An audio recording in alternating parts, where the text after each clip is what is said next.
A story the problem solvers have been following very closely. Yesterday, we told you about a Denver couple whose home was deemed a public nuisance because of this. 4 marijuana plants, all because they were not covered.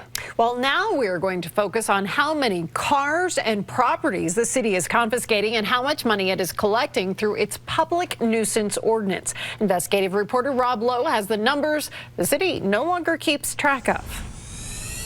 Denver's public nuisance ordinance doesn't require a criminal conviction to squeeze big fines out of people if they want to keep their cars or a house. Last year, we could tell you exactly how much money those fines generated. But when we asked this year, we got an answer that really surprised us.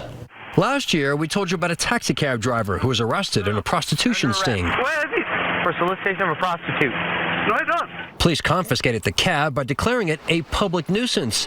Samir Freemichael had to pay $1,000 to get it back, even though the judge said he was innocent and dismissed the criminal charges. To me, it's not fair. In 2016, the problem solvers told you Denver collected $2.4 million by filing public nuisance cases against 1,825 cars and 26 properties allegedly used in crimes. We would pay any fine. We just, we didn't want to lose ownership of our house. Even though their criminal case was dismissed, this couple had to pay Denver a $2,000 fine to keep their house.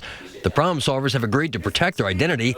Their public nuisance crime was growing 4 marijuana plants in their backyard. It's gotten to a point where I don't even think about the plants anymore. I just think, what has happened and why did the police want our house so badly? When we asked Denver for the revenues it collected in 2017, we received an email that states it stopped compiling the numbers because there was no requirement to do so, and it took a significant amount of staff time to generate the data. But Denver still keeps track of how many cars and houses it goes after.